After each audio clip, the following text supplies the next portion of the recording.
My mom left me with my evil stepdad, and he kicked me out. 5 years later, they came to me for help, and I told them this. I was 10 when my world flipped upside down, not because I did anything wrong, but because life just has a way of throwing you curveballs. My dad had been the center of my world, the guy who'd lift me on his shoulders at football games and spend weekends teaching me how to fix just about anything. Then, one rainy Thursday afternoon, he was gone. Just like that. In a car accident that left me and my mom in a fog of disbelief and sorrow. The next couple of years felt like we were stuck in some kind of limbo. Mom was shattered, drifting through her days with a hollowed-out look that made our home feel more like a mausoleum than a place filled with memories of laughter and life. I missed her almost as much as I missed Dad, even though she was right there. Things started to change when I was 12. Mom met Mark at a teacher's conference. She was a math teacher, always passionate about her numbers and equations, and Mark was a counselor at a different school. He had a smile that seemed to bring Mom back to life. For the first time in years, I saw a flicker of happiness in her eyes. They started dating, and it didn't take long before Mark was coming over for dinner most nights, filling our quiet house with his booming voice and endless sports stories. At first, I tried to like him. I really did. He tried too, awkwardly offering to throw a football around or take me to baseball games. But it always felt forced, like he was checking boxes on how to be a good stepdad. When they got married a year later, right after I turned 13, I remember standing at the back of the crowd, watching Mom laugh and dance. A lighter version of herself that I hadn't seen in years. It was enough to make me swallow any doubts. Maybe this was a good thing. Maybe we could be a family again. But as the weeks turned into months, the facade started to crack. Mark had a way of marking his territory, so to speak. His stuff began to replace the things Dad had left behind. His golf clubs in the closet where Dad's old fishing gear used to be. His modern art on the walls where Dad's photos of us used to hang. It wasn't just physical space he was taking over. It was everything. Our routines, our traditions. They all started to morph into what Mark wanted. He was subtle at first with his comments. A joke here about my still childish bedroom wallpaper. A comment there about how a real man would start pulling his weight around the house. I was 13, trying to navigate school, grief, and now this stranger critiquing every part of my existence. I remember one evening, I was finishing up a model airplane. Something Dad and I had started together. Mark walked in, took one look at it and laughed. "You're still playing with toys?" He scoffed. "Why don't you do something useful instead?" His words felt like a slap. Dismissing not just what I was doing, but dismissing Dad. Dismissing me. Mom saw it happen. I saw the flicker of pain in her eyes. But then she smoothed it over with a laugh. "Mark's just teasing," she said, pulling me into a side hug. "Why don't you show him that school project you were working on? I bet he'd love to see what you've accomplished." It was always like that. She was mediating, smoothing things over, asking me to be the bigger person. And I tried, really, I did. I changed the wallpaper, took on more chores, tried to talk about sports and cars, things Mark liked. But nothing changed the fact that I wasn't his. And he made sure I knew it. The worst part was feeling like I was losing Mom all over again. She was there, but she wasn't. She'd side with Mark, or she dismissed my feelings, telling me I was being too sensitive or that I needed to give him a chance. "When you're older, you'll understand," she'd say. "Mark wants what's best for us. He's trying in his own way." But his way felt like erasing who I was, erasing Dad from our lives. I spent more time in my room, more time at friends' houses, anywhere I could feel normal, anywhere I could breathe. When I turned 15, things got tougher. I got a part-time job at a local grocery store, thinking I could start saving for a car, maybe college. That's when Mark decided I should start paying rent. "It's time you learn about real life," he told me one night at dinner, a stern look on his face. "You want to act grown up? You can start by contributing like one." Mom hesitated. I saw it in her eyes.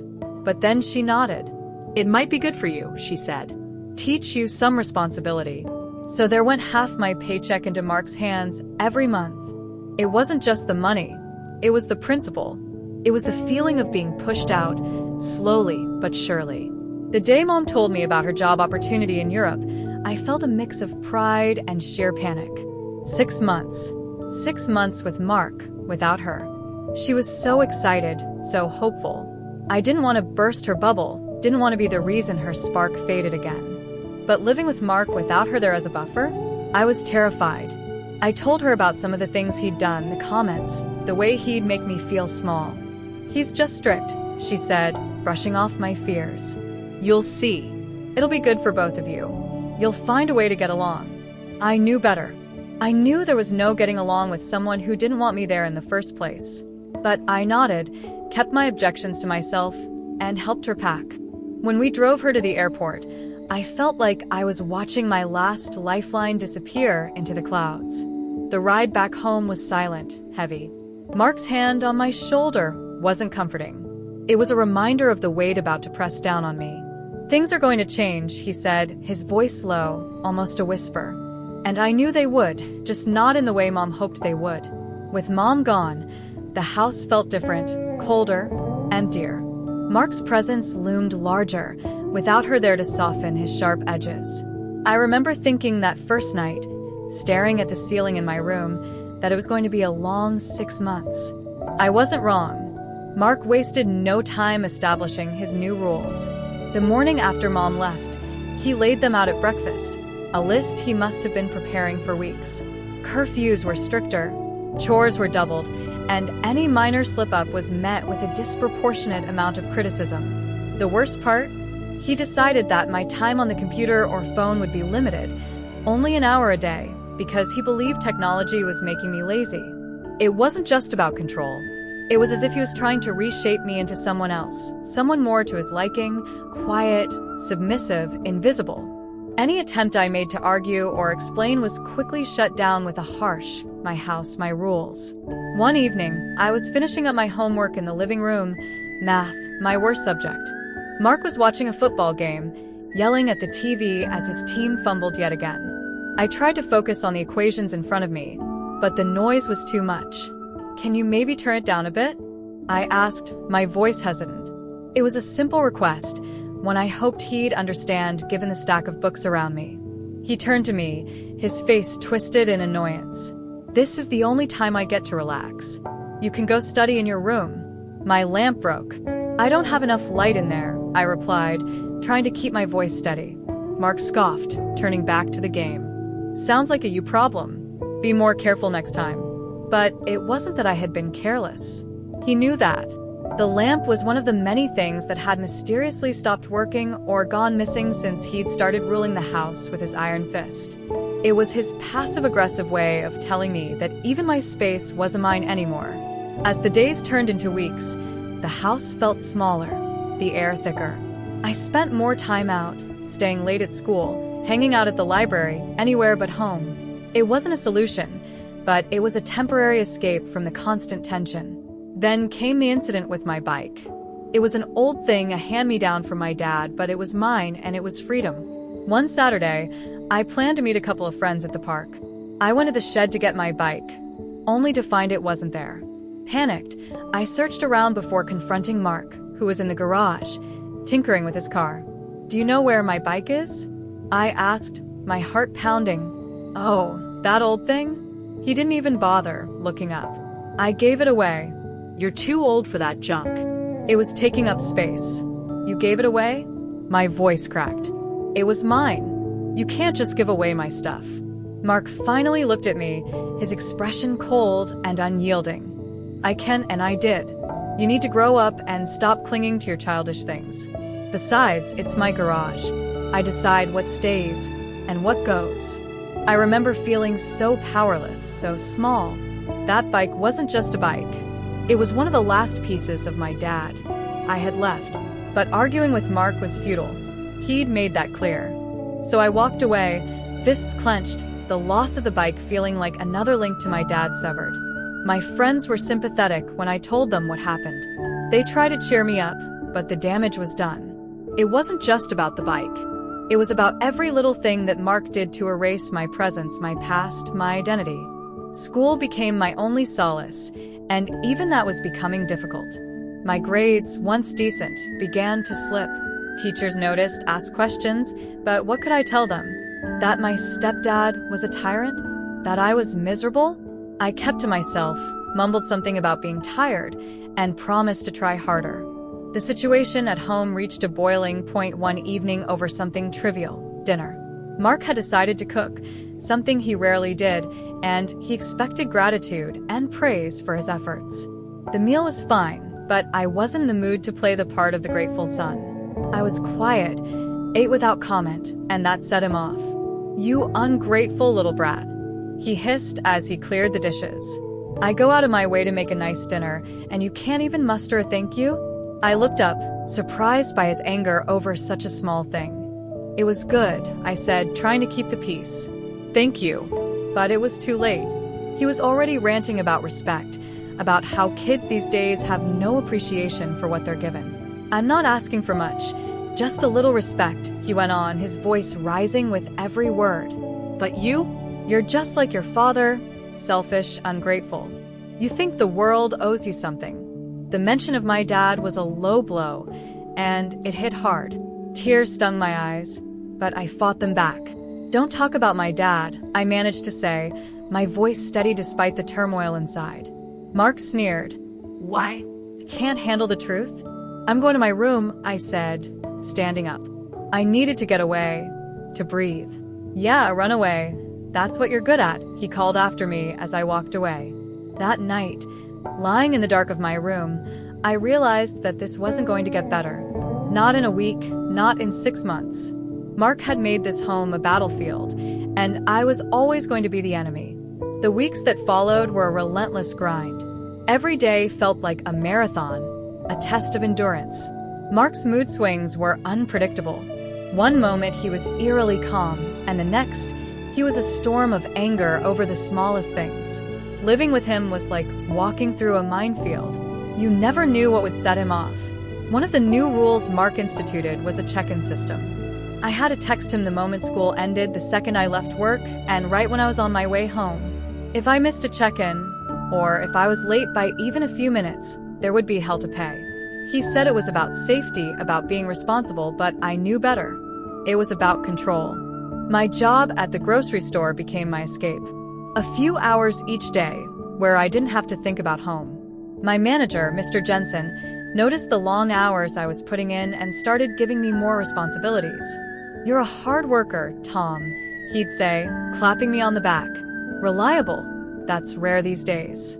The praise felt good, but also sad in a way, because I knew I was only working so much to avoid going home. One particularly rough day, I got held up at work.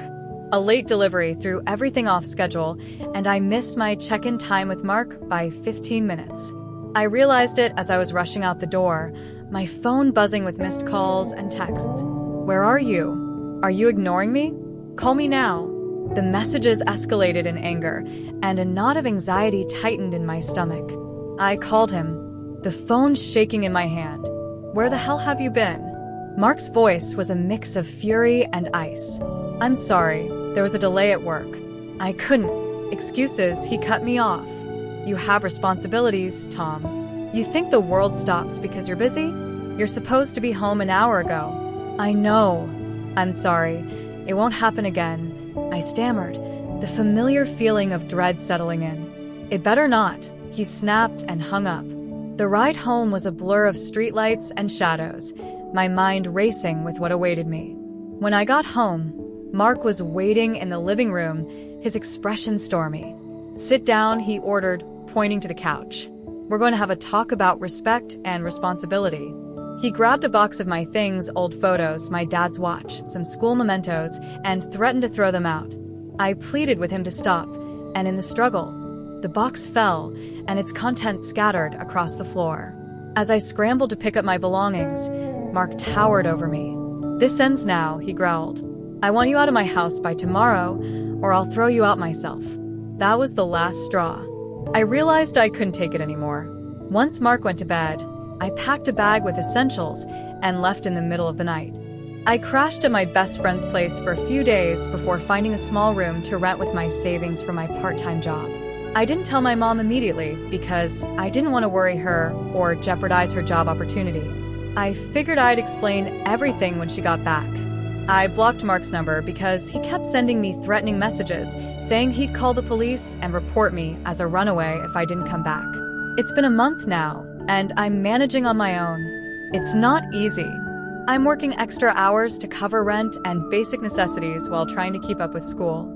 Some days I barely have enough to eat, but it's still better than living under Mark's roof. I feel guilty for leaving without telling my mom, but I also feel like I had no choice. The constant fear and stress were crushing me. So, Reddit, am I the a-hole for leaving my stepfather's house while my mom was abroad? Should I have tried harder to make things work? Should I reach out to my mom now and explain everything I'm lost and could really use some advice? Edit. Thank you all for your responses. I've read through them and appreciate the support. Many of you have asked about my living situation and future plans. I'm currently staying in a small studio apartment that I found through a friend of a friend. It's not ideal. The plumbing is temperamental, and I can hear every move my neighbors make. But it's safe and affordable. I'm working part-time at a local diner and doing some online tutoring to make ends meet. As for school, I'm in my senior year and determined to graduate. I've been in touch with my school counselor about my situation, and they've been supportive in helping me stay on track. Some of you suggested reaching out to other family members. Unfortunately, my mom was an only child and my grandparents passed away a few years ago. My dad's side of the family lost touch with us after he died. It's pretty much just been me, my mom, and Mark for the past few years. I'm still unsure about how to handle things when my mom returns. Part of me wants to tell her everything, but another part is scared she won't believe me or will side with Mark again. I guess I'll cross that bridge when I come to it. For now, I'm focused on staying afloat and finishing school. Thank you all again for your advice and kind words. Update 1. It's been 6 months since my original post, and a lot has happened. I wanted to update you all on the situation. My mom returned from her work trip abroad last week. I was nervous about facing her, but I was also looking forward to finally explaining everything that had happened with Mark. However, things didn't go as I had hoped. The day after she got back, I received a call from her. Her voice was cold and angry, nothing like the warm, loving tone I was used to. She demanded to know if it was true that I had stolen money from Mark and run away. I was shocked and confused. My mind raced, trying to understand where this accusation was coming from. I tried to explain what really happened, how Mark had been verbally abusive, how he had threatened to kick me out, and how I left for my own safety and mental health. I told her about the incident with the box of my belongings, about how Mark had made my life miserable. Every day she was gone, but my mom wouldn't listen. She kept insisting that Mark had shown her evidence of my theft. When I asked what evidence, she was vague, saying something about missing cash and suspicious bank transactions. I told her it was all lies, that I had never stolen anything in my life. I reminded her of how I'd always been honest with her, how I'd worked hard at my part-time job to contribute to the household, but it seemed like her mind was already made up. I begged her to meet me in person so we could talk face to face. After some persuasion, she agreed, but when we met at a local cafe, Mark was with her. The moment I saw him, my heart sank. He had a sorrowful expression on his face, but I could see the triumphant glint in his eyes. Mark put on a show of being concerned and disappointed in me. He spun a tale about how he had tried his best to take care of me while my mom was away, but that I had become rebellious and started stealing money to fund a party lifestyle. He talked about how he'd noticed cash missing from his wallet, how he'd seen suspicious withdrawals from their joint account. I was floored. Every word out of his mouth was a lie, but he told it so convincingly. He even had fake receipts and bank statements that he claimed proved I had been taking money. I don't know how he fabricated them, but they looked real enough to fool my mom. He talked about how he'd tried to confront me about it, but I had run away instead of facing the consequences. I tried desperately to defend myself, to tell my side of the story. I explained how I'd been working extra shifts to support myself, how I'd been struggling to make ends meet in my small apartment. I told him about the nights I'd gone to bed hungry because I couldn't afford both food and rent. I pleaded with my mom to remember how I'd always been responsible with money, how I'd never given her any reason to doubt me before. But Mark had clearly been working on my mom for weeks before she returned. He had poisoned her against me. making her believe I was a troubled, ungrateful kid who had taken advantage of her absence. He painted himself as the victim, a concerned stepfather who had only wanted to help his wayward stepson. The worst part was seeing the look of disappointment and anger in my mom's eyes. She told me she couldn't believe I would do this to her, that she had trusted me to behave while she was gone. When I tried to explain about Mark's behavior, she accused me of trying to shift blame and making up lies about my caring stepfather. "How could you do this to us?" she asked, her voice breaking. "We gave you everything, and this is how you repay us?" Her words cut deep, each one feeling like a physical blow. I couldn't understand how she could believe Mark over me, her own son. The meeting ended with my mom telling me she needed time to think about what to do next. She said she couldn't have me back in the house if she couldn't trust me.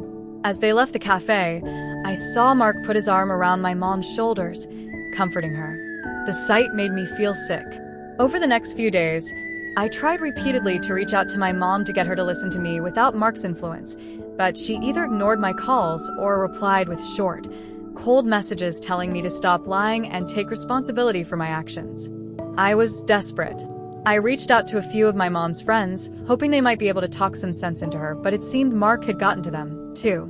They all told me how disappointed they were in me, how they couldn't believe I would steal from my own family.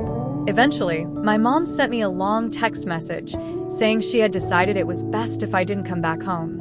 She said she was deeply disappointed in me and that she needed time to process everything. She told me not to contact her for a while. I was devastated. Not only had I lost my home, but I had also lost my mom, the one person I thought would always be on my side. Mark had managed to manipulate her completely, turning her against her own son. The next few weeks were a blur.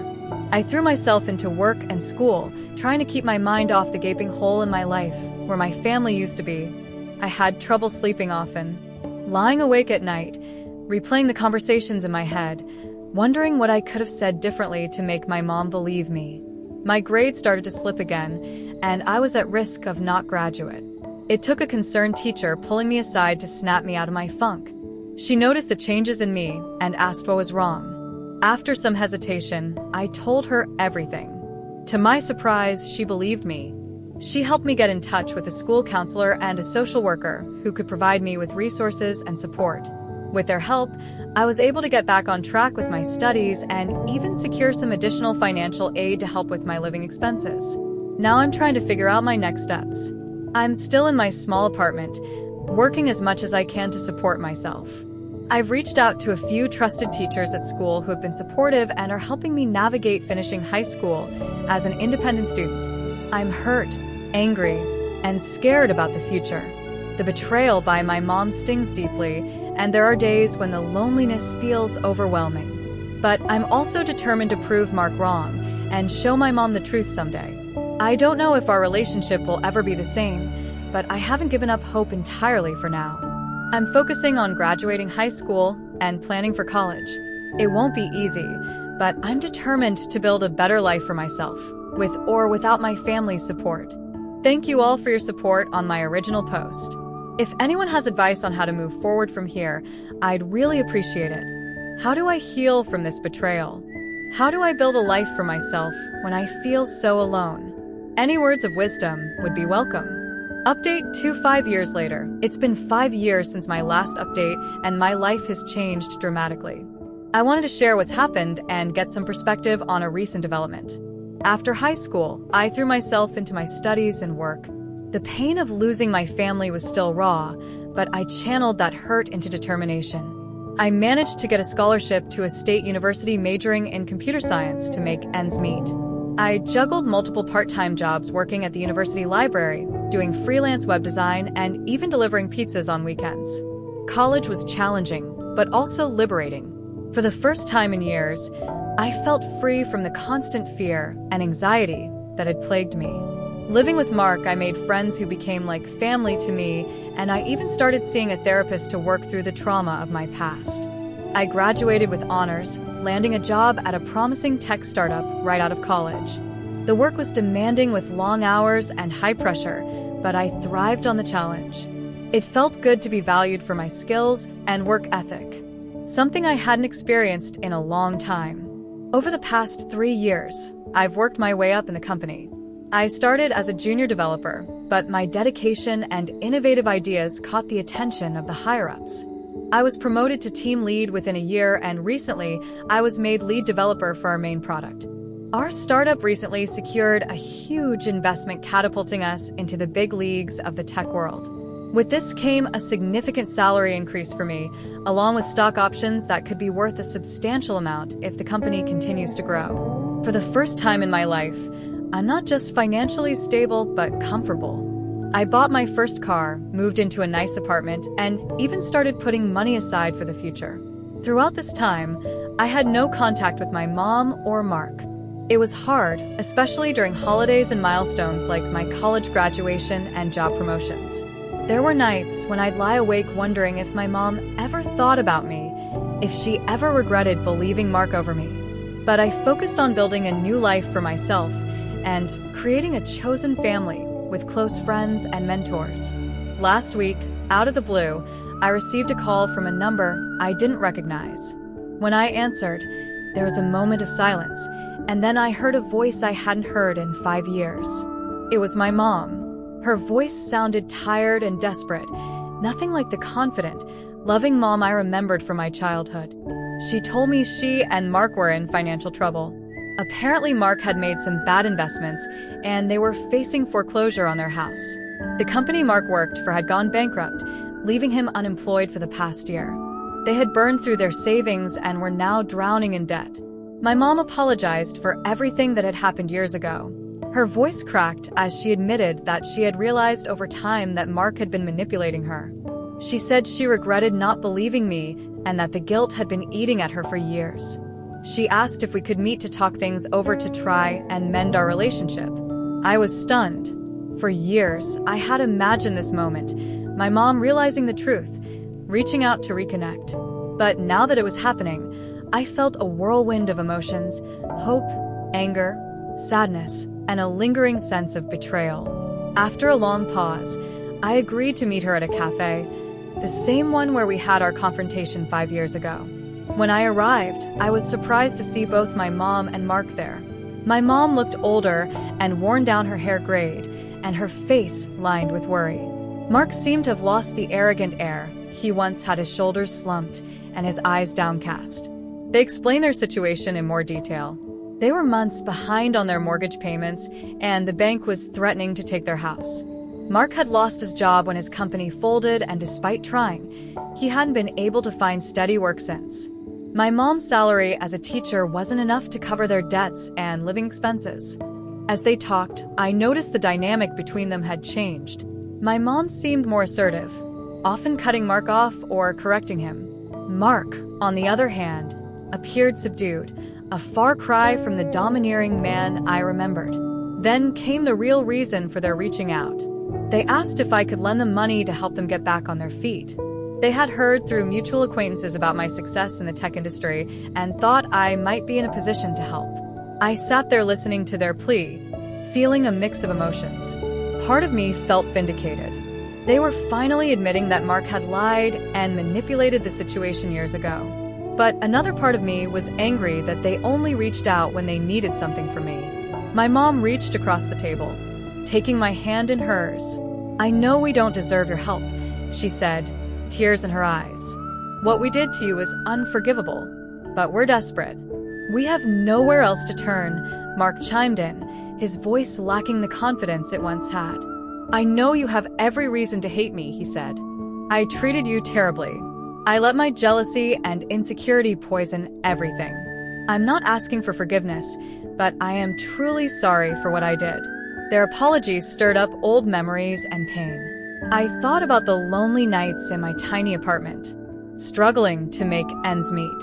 I remembered the feeling of betrayal when my own mother chose to believe a lie over her son's truth. After they finished talking, I took a deep breath and told them I needed time to think about it. I left the cafe without making any promises, their pleading eyes following me as I walked away. Now, I'm torn. On one hand, I've worked hard for my success, and I don't feel I owe them anything after how they treated me. Mark's lies cost me my relationship with my mom and forced me to fend for myself at a young age. Part of me wants to refuse and let them face the consequences of their actions.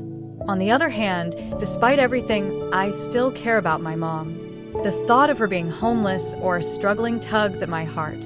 But I'm worried that if I help them, I'll be opening myself up to further manipulation or expectations of ongoing support. I'm also concerned about the impact this could have on my own financial stability. While I'm doing well now, I'm not sure if I can afford to bail them out without compromising my own future. The startup world is volatile, and there's no guarantee my current success will last.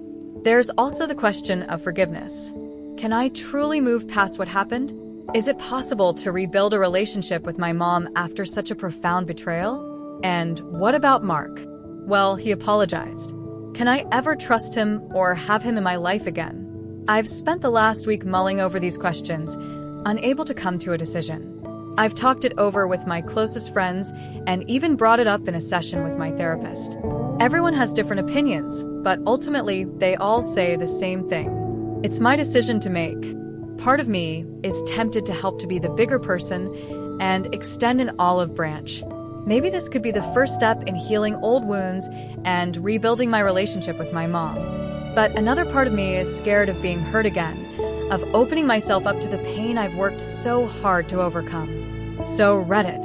I find myself asking once again, am I the a-hole if I refuse to help my mom and stepdad financially after everything that's happened? Should I give them another chance or protect myself and the life I've built? I'm at a crossroads and I could really use some outside perspective.